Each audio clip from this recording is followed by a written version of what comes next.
రైతు, ఎడ్లబండి, ధాన్య బస్తాలు ఇలా పల్లెటూరి వాతావరణాన్ని కళ్ల ముందు సజీవంగా కనబడేలా బొమ్మలు రూపొందిస్తున్నారు గుంటూరు జిల్లాలోని ఉండవల్లివాసి. వృత్తిరీత్యా వ్యవసాయదారుడు కావటంతో రైతు బొమ్మలు తయారు చేస్తూ తాను ఓ రైతునని గర్వంగా చెబుతున్నారు. అసలు ఆయనకు ఈ తరహా ఆలోచన ఎందుకొచ్చింది? ఆయన బొమ్మల తయారీకి ఏమేం వాడతారు అన్నదానిపై అభినవ్ భారత్ స్పెషల్ స్టోరీ.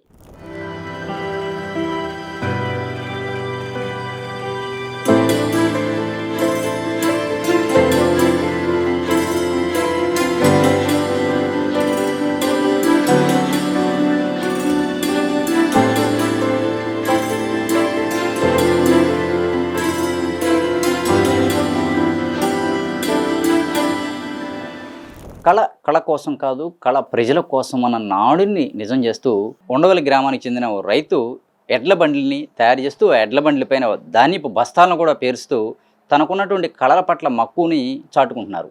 అసలు ఈ ఎడ్ల బండ్లేంటి, ఈ ధాన్యపు బస్తాలేంటి, వీటిని ఎక్కడి నుంచి పట్టుకొస్తారు, రైతుగా తనకున్న ఇష్టంతో చేస్తున్న శ్రమ అంతా, ఇవన్నీ కూడా వారి మాటలోనే తెలుసుకునే ప్రయత్నం చేద్దాం. వాళ్ళు ఎక్కడి నుంచి తీసుకొస్తారు, అసలు ఏంటి, ఎట్లా తయారు చేయాలని ఇష్టం మీకు ఎలా కలిగింది? నేను ఫస్ట్ ఎడ్ల బండి కావాలని కొండపల్లి పోయాను. అలా బొమ్మలన్నీ చాలా బాగుంటాయి, కానీ ఎడ్ల బండి ఒక్కటే ఎందుకు బాగోదు. తర్వాత ఇంకా మనమే చెయ్యాలి అనుకున్నాము. మెల్లిగా ఫస్ట్లో కొంచెం ట్రైల్ వేసాను, ఊరికి పోనీ అవన్నీ వాళ్ళకి ఇచ్చేసాను. తర్వాత సక్సెస్ అయింది. ఇప్పుడు బాగా ఉంటున్నాయి బళ్ళు కూడా. ఈ ఒంగోలు జాతి ఎద్దులు ఇవి మనకి ఒంగోలు జాతుల ఎద్దులు అంటే బాగా మన ప్రాంతం వాళ్ళకి మంచి ఇష్టం కాబట్టి ఈ డై ఎక్కడ పోస్తారా ఏంటా అని కనుక్కొని అత్తిలి అనే గ్రామానికి దగ్గరలో అక్కడ పోస్తారు. ఈ ఫైబర్ పూర్తిగా తడిసినా ఎండినా ఏం అవ్వవు.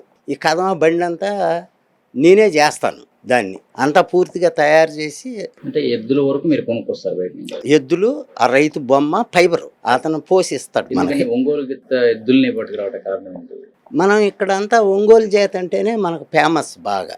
ఈ ప్రాంతం అంతా కూడా ఎక్కువగా ఒంగోలే పేరు. నేను అందుకనే ఆ ఒంగోలు జాతి ఎద్దులు టైపు ఎక్కడ దొరుకుతాయా ఏంటా అని కనుక్కొని అక్కడి నుంచి తెప్పిస్తాను. ఇప్పుడు కూడా ఆడ నుంచే వస్తూ ఉంటాయి మనకి. మీ దగ్గర నుంచి ఎవరైనా పట్టుకెళ్తుంటారు? పట్టుకెళ్తుంటారు, అమ్ముతాము.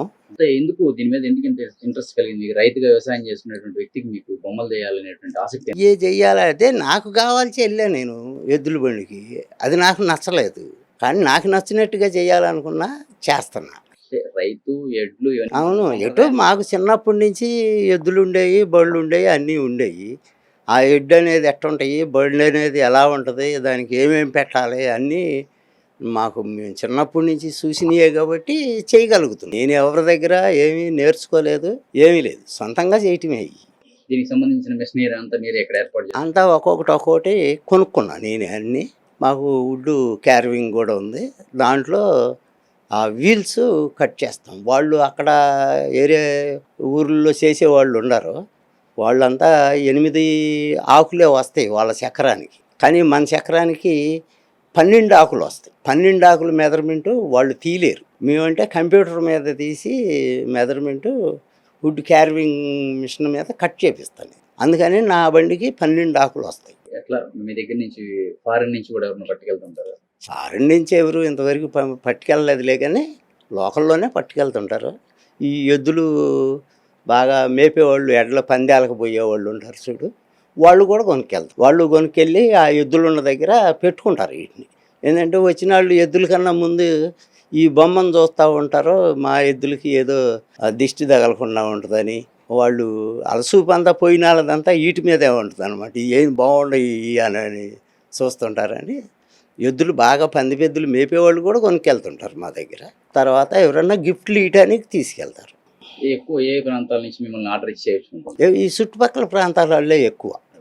ధాన్యం బస్తాలు అనే దానికి అసలు సింబాలిక్ ఏంటి? అనేది ఎద్దుల మీద బండి ధాన్యం తోలుకొస్తున్నట్టు ఇంటికి. ఇంట్లో కొత్త ఇల్లు కట్టుకున్నారు, ఎవరన్నా గిఫ్ట్ ఇవ్వాలనుకుంటారు, వాళ్ళే ఒక ధాన్యం మూట వేసుకుంటారు ఇంట్లో గృహప్రవేశం అప్పుడు. ఈయన ఏం చేస్తాడు, ధాన్యంలో బండే తీసుకెళ్ళి వాళ్ళకి గిఫ్ట్గా ఇస్తే వాళ్ళ ఆనందం వేరుగా ఉంటుంది. అది శ్రమతో కూడుకున్న పని కదా ఇది. శ్రమతోటే ఒక్కొక్క బండి వచ్చి వారం రోజులు పట్టిద్ది నాకు ఒక్కడికే. ఇక్కడ ఎవరు ఉండరు, నేను ఒక్కడనే చేస్తాను. అలాగే చేస్తాను, నెలకు 4 బళ్ళు అట్లా. అంతకన్నా ఎక్కువ చేయను.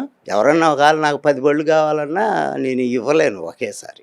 ఎందుకని అంటే మీకు ఇష్టంతో చేస్తున్నారు కదా దీని నా వాటి మీద మక్కువతోటి చేయటమే కానీ అంత దాని మీదే ఇది చెయ్యాలి, దాని మీదే డబ్బులు సంపాదించాలి అనేది కూడా ఏం లేదు నాకు. ఇప్పుడు ఊర కూర్చొని ఏం చేస్తావులే అని ఈ పని చేస్తున్నాను. ఇట్లా మరి మీ ఫ్యామిలీలో ఇంతకుముందు ఎవరు ఇది చేసింది? లేదు లేదు లేదు, అందరూ వ్యవసాయం చేసుకునేవాళ్ళే కానీ ఇది ఎవరు చేసేవాళ్ళు లేరు. మా ఊర్లో కూడా లేరు ఎవరు, అసలు ఈ చుట్టుపక్కల కూడా లేరు. ఓ రకంగా చెప్పాలంటే ఈ జిల్లాలోనే లేరు. గోదావరి జిల్లాలో ఉన్నారు కానీ ఇక్కడ లేరు ఎవరు. గుంటూరు జిల్లాలో లేరు. గుంటూరు కృష్ణా జిల్లాలో లేరు. మరి ఎట్లా మీకు ఏమన్నా దీనికి సంబంధించి రా మెటీరియల్ తెచ్చుకోవడం? రా మెటీరియల్ వాళ్ళ ఫోన్ నెంబర్లు ఉంటాయి మనకు, తెచ్చుకుంటాను. ఈ గన్నీసు ఇవన్నీ కూడా ఫోన్ చేసి చెప్తాను, ఆర్డర్ చెప్తే వాళ్ళు తయారు చేసి పెడతారు, వెళ్ళి తెచ్చుకుంటాను. మీకు ఊర్లో బాగా దీని గురించి ఏమన్నా అడుగుతుంటారు మిమ్మల్ని? చాలామంది చూస్తారు నా దగ్గర ఫోటోలు అయ్యి. కొంతమంది మన ఇంటికి ఇక్కడికి వచ్చిన వాళ్ళు అయ్యి చూస్తుంటారు, తీసుకెళ్తుంటారు కూడా. ఇక్కడ కూడా ఊళ్ళో వాళ్ళు కూడా తీసుకెళ్తారు. ఇప్పుడు ఎవరైనా కొనుక్కెళ్ళారు అనుకో, వాళ్ళ ఇంట్లో చూసి మళ్ళీ వాళ్ళ చేత మళ్ళీ మనకు ఫోన్ చేయిస్తారు. మా వాళ్ళకు ఇంకో బండి కావాలంటే ఒకటి ఉండంటే సరే పంపించండి ఇస్తానంటే వచ్చి పట్టుకెళ్ళిపోతారు. రైతుకి ఎలా అనిపిస్తుంది మీరు ఇలా చేయటం? నాకు చాలా ఆనందంగా ఉంది. మనకి ఇది చిన్నప్పటి నుంచి వాటితోటి అనుబంధం ఉంది కాబట్టి మనం చేయగలుగుతున్నాం. ఎట్లా మరి మీకు ఎవరు ఎటువంటి ఇబ్బందులు కలగడం కానీ తయారు చేసేటప్పుడు? ఇంకేమి ఇబ్బంది ఏమి లేదండి నాకు. ఎందుకంటే అన్నీ ఏది కావాలన్నా నా దగ్గరే ఉండయి. ఇక్కడ అన్నీ నా చుట్టూనే ఉంటాయి. ఇంకొక హెల్పర్ కూడా అవసరం లేదు నాకు. గడ్డి కూడా పెడుతున్నారు కదా బొమ్మకి, గడ్డి ఒకటి. అది లాన్లో ఉంటే అందంగా ఉంటుంది. పచ్చదనం అంటేనే రైతు కదా. కొన్ని ఇడ్ల పళ్ళకి ఎదరు వస్తున్నారు, ఉయ్యాలాగా వేస్తున్నారు, తొట్టిలాగా ఎదర. అది కొన్ని చోట్ల కనిపించదు, మీ దగ్గర స్పెషల్ అనుకోవచ్చు దాన్ని. ఈ ఎదర అల్లే తొట్టె అల్లుతారు, ఇక్కడ అల్లుతారు, కొండపల్లిలో కూడా అల్లుతారు. ఇక్కడ మనం కూడా అదే అల్లుతాం. ఇక్కడ కొంతమంది అల్లరు, గోదావరి జిల్లాలో వాళ్ళు తొట్టి అల్లరు. ఇక్కడ అల్లేది ఉండవల్లి, తర్వాత కొండపల్లి. ఏం చెప్తారు మీరు? ఈ ఆర్ట్స్ గురించి చాలా మంది అడుగుతారు మమ్మల్ని వీడియో తీసిన తర్వాత.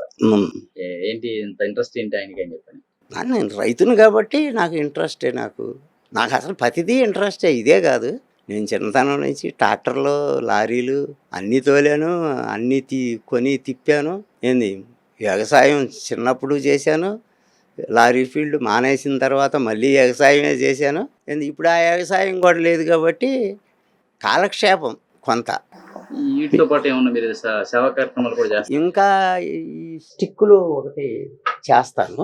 ఈ ఫ్రేమ్ కర్రలు కొనుక్కొచ్చి హ్యాండిల్ మనం వేసి పాలిష్ వేసి దీనికి శుభ్రంగా ఎవరన్నా ఏమన్నా బొంగు పుల్లలో అవి పట్టుకుంటుంటే నడుస్తుంటే వాళ్ళకి ఇంటికి ఎత్తుకెళ్ళి మనం ఫ్రీగా ఇస్తాం. ఇది మనం సంవత్సరానికి ఎన్ని కర్రలన్నా పోనీ ఉచితంగానే ఇస్తాం, మనం డబ్బులు తీసుకోం వీటికి. ఇది ఏమి ఇచ్చినా మనిషి దగ్గర ఉండవు, కానీ ఇది ఈ ఊతకర్ర అనేది ఆ మనిషి కాటికి పోయేదాకా అతనితో పాటే ఉంటుంది. అతని పిల్లలు ఉంటారో ఉండరో, బంధువులు ఉంటారో ఉండరో, ఇది ఎప్పుడు తనతోటే ఉంటుంది. ఇది నేను అందుకనే ఈ స్టిక్కులు చేసి ఇద్దాం అనుకుంటున్నా, ఇస్తున్నా కూడా. అట్లా ఏదైతే ఈ ఎడ్ల బొమ్మలు ఉన్నావో అవన్నీ కూడా తనకి రైతుగా తనకు మొదటి నుంచి చాలా ఇష్టమని, తాను ఒక బొమ్మ కొనుక్కునేందుకు కొండపల్లి వెళ్ళి అక్కడ నచ్చక తానే తయారు చేసుకోవాలనేటువంటి ఆపేక్షతో ఈ బొమ్మలు తయారు చేస్తున్నానని, అయితే వీటిని నామమాత్రపు ఖర్చుకే, దాని మీద ఏమీ లాభాపేక్ష లేకుండా నామమాత్రపు ధరకే అడిగిన వారికి కూడా ఇవ్వడం జరుగుతుందని చెప్పని కూడా ఎవరైతే తయారు చేస్తున్నారో ఆయన పల్లపూరి రంగారెడ్డి ఆయన పేరు, ఆయన రైతు, ఉండవల్లి గ్రామానికి చెందినటువంటి రైతు, ఆయన చెప్తున్నారు. ఇదే సందర్భంలో చేతికి ఊతంగా ఇచ్చేటువంటి కర్రలను ఉచితంగా అందజేస్తున్నట్లు కూడా ఆయన చెప్తున్నారు. ఎందుకని ఇస్తున్నారంటే నాకు ఇవ్వాలనిపించింది, సేవా కార్యక్రమాల్లో భాగంగా ఈ కర్రలను అయితే ఉచితంగా అందిస్తున్నానని చెప్పని ఆయన స్పష్టం చేసిన పరిస్థితి అయితే ఉంది. వీడియో జర్నలిస్ట్ రెహమాన్తో నాని, ఏపీ అమరావతి, అభినవ్ భారత్, ఉండవల్లి నుంచి.